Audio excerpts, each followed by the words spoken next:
अस्सलामुअलैकुम दोस्तों, कैसे हैं आप। उम्मीद करता हूं आप बहुत अच्छे होंगे। मोहतरम, आपका स्वागत है हमारे चैनल आसान उर्दू SBL पर। मेरा अजीज़ दोस्तों, आजकल यूपी का इलेक्शन हर एक की ज़बान पर छाया हुआ है और यूपी के इलेक्शन के बारे में जगह जगह बातें हो रही हैं और ये कहा जा रहा है कि यूपी का इलेक्शन यानी उत्तर प्रदेश का जो आने वाले इंतखाब हैं, ये हिंदुस्तान की तारीख़ के सबसे बड़े इंतखाबात यानी इलेक्शन हैं और इन इलेक्शन के बारे में हिंदुस्तान की तारीख़, हिंदुस्तान का ये मुस्तक़बिल तय करेगा। ये इंतखाबात हिंदुस्तान की तारीख़ और हिंदुस्तान का मुस्तक़बिल तय करेगा।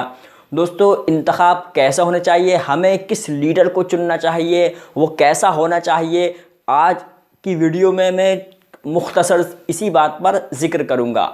तो बने रहिए आप हमारी वीडियो में आखिर तक। दोस्तों, आजकल आपको मालूम है कि उत्तर प्रदेश का इंतखाब यानी चुनाव होने वाले हैं और इलेक्शन की तारीख़ बहुत करीब है।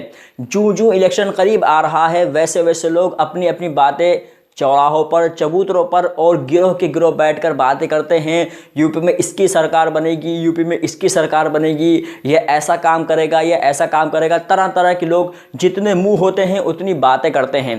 दोस्तों, यहाँ पर मैं अपनी कुछ बातें लोगों से पूछना चाहता हूं और उन इंतखाबात जो इंतखाब के इलेक्शन में चुनाव लड़ रहे हैं उनसे भी मैं चंद सवाल करना चाहता हूं और आवाम से भी चंद सवाल करना चाहता हूं। आवाम से मेरे चंद सवाल ये हैं कि आवाम को क्या चाहिए। आवाम चाहती है हमें रोज़गार मिले, आवाम चाहती है हमारा विकास हो। आवाम नालियों पर, कूड़ों पर और सड़कों पर मर जाती है और नेता कि हम ये काम करा देंगे और हम ये काम करा देंगे, हम ये काम करा देंगे, वो इन वादों पर लेकर चुनाव जीत जाते हैं। हालांकि मेरा ये मौजू नहीं है, लेकिन चंद लोगों की राय से मैं इस वीडियो को बना रहा हूँ। हमारा आवाम का ये जहन ये है कि हमारे नालियाँ सही हो जाएं, हमारे सड़कें सही हो जाएं, हमारे यहाँ कूड़ा करकट हट जाए, पानी वक्त पर आने लगे, बिजली वक्त पर आने लगे। इसी को आवाम और जनता इसी को विकास समझती है। हालांकि जो लोग, मैं ये समझता हूँ, मैं अपनी राय से ये कहता हूँ कि कभी हमने ये सोचा। तो दोस्तों, जनता सिर्फ इसी को विकास समझती है कि हमारे नालियाँ सही हो जाएं, हमारी सड़कें सही हो जाएं, हमारे यहाँ कूड़ा करकट हट जाए, हमें बिजली वक्त पर मिलने लगे। लेकिन कभी हमने ये सोचा कि जो लोग जो सत्ता में आ जाते हैं, जिनकी हुकूमत बन जाती है, जो पावर में आ जाते हैं, वो लोग कभी इस बात का वादा करते हैं कि वो हुजूर अकरम सल्लल्लाहु अलैहि वसल्लम की शान में गुस्ताखी तो ना करेंगे, कहीं वो हमारे ईमान, हमारे इस्लाम पर गुस्ताखी तो ना करेंगे, कहीं वो हमारे ईमान और हमारे इस्लाम पर हमला तो ना करेंगे, कहीं वो हुजूर अकरम सल्लल्लाहु अलैहि वसल्लम की शान और अहले बैत की शान में गुस्ताखी तो ना करेंगे। अगर वो करेंगे तो उनके ख़िलाफ़ बोलेगा कौन। अगर हम इस सोच के मुताबिक इंतखाबात में हिस्सा लें और अपना वोट डालें कि जो हुजूर अकरम और हमारे ईमान, हमारे इस्लाम, हमारे मसाजिद, हमारे मकातिब, हमारी खानकाहें और हमारे मसाजिद के ख़िलाफ़ जो लोग बोलते हैं, जो कुरान करीम को एक मनगढ़ंत किताब बोलते हैं, जो कुरान करीम के अंदर अपनी राय पेश करना चाहते हैं, उनके ख़िलाफ़ कौन बोलेगा। अगर हम इस सोच के साथ अपना वोट डालें तो ज़्यादा बेहतर होगा। और दोस्तों, एक नहीं सैकड़ों वाक़यात ऐसे हैं कि जो लोग पावर में होते हैं वो ईमान पर, इस्लाम पर, कुरान करीम पर, हुजूर अकरम सल्लल्लाहु अलैहि वसल्लम की शान मुबारक पर बहुत सारी गुस्ताखियाँ करते हैं, बेअदबी करते हैं।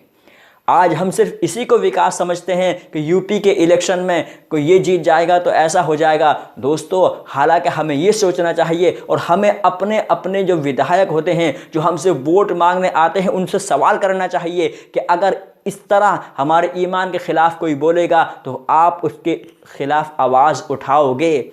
लेकिन मेरा अजीज़ दोस्तों, आजकल की जनता और आवाम इतनी भोली भाली है कि बस उसको नालियाँ, कीड़े मकोड़े और गंदगी ही सिर्फ विकास लगता है, लेकिन हमारे ईमान पर, हमारे इस्लाम पर कोई हमला करे, कोई परवाह उसको नहीं होती। अभी एक छोटा सा वाक़या मैं आपको यहाँ पर सुनाऊँ और अपनी वीडियो को मुकम्मल करूँ। दोस्तों, एक लड़के को मैंने देखा बहुत ज़्यादा जो है वो राजनीति में और इस तरह के जलसे जुलूस में बहुत ज़्यादा मुलव्विस रहता है। और एक दिन मैंने उसको देखा कि वो किसी पार्टी की टोपी लगाए हुआ था। यहाँ पार्टी का मैं नाम नहीं लूँगा। पार्टी की टोपी लगाया हुआ था, तो बड़े ज़ोर खरोश से जो है नारेबाजी करता हुआ जा रहा था। मैंने उसको देखा और मुझे अफसोस हुआ कि मैंने कहा ये वही लड़का है जो जुमे की नमाज के दिन मस्जिद में आकर इस तरह देखता है कि टोपी कहाँ है, और आज फला पार्टी की टोपी सर पे लगाकर अपने आप को फ़ख्र महसूस कर रहा है। दोस्तों, क्या हमारा ईमान और हमारा इस्लाम इतना ही कमज़ोर है कि हम सिर्फ पार्टियों की टोपी तो लगाने के बाद में अपने आप को फ़ख्र महसूस करें और मस्जिद के अंदर जुमे की नमाज के लिए जाएं और हमारे सरों पर टोपी ना हो?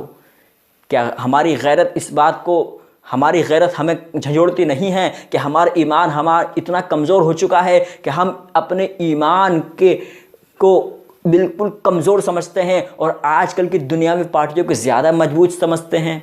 मेरे अजीज़ दोस्तों, हमें अपना आप को संभालना होगा, अपने आप को इस गंदगी से निकालना होगा और हुजूर अकरम सल्लल्लाहु अलैहि वसल्लम की लाई हुई शरीयत पर अपनी ज़िंदगी को लाना होगा, तभी कामयाबी होगी। वरना तो दुनियावी चंद दिनों की है, उसके बाद में ख़त्म हो जाएगी। हम दुनियावी नशो में आयशो इशरत और दुनियावी चीज़ें देख कर तो बड़े हिर्स और तमन्ना करते हैं, लेकिन आखिरत को भूल जाते हैं। दोस्तों, हालांकि आखिरत को हर चीज़ पर तरजीह देनी चाहिए। तो दोस्तों, मेरा आपसे यही सवाल है कि आप उन लोगों से सवाल करें जो आपसे वोट मांगने आते हैं। यूपी के इलेक्शन में, उत्तर प्रदेश के इलेक्शन में, अपने इलाक़ों में जो आपसे वोट मांगने आते हैं, आप उनसे सवाल करें। हम आपको वोट दे देंगे, लेकिन जो हमारे ईमान, हमारे इस्लाम और हमारे मसाजिद, हमारी मकातिब, हमारे मदरसों के ख़िलाफ़ जो खड़ा होगा, उनके ख़िलाफ़ बोलेगा कौन? दोस्तों, अगर आप मेरी बात से सहमत हैं तो वीडियो को लाइक करें, शेयर करें और चैनल को सब्सक्राइब भी ज़रूर करें। और मैं मिलता हूँ आपसे फिर किसी वीडियो में, फिर किसी नए टॉपिक के साथ। जब तक के लिए अपना ख्याल भी रखें। अस्सलामु अलैकुम।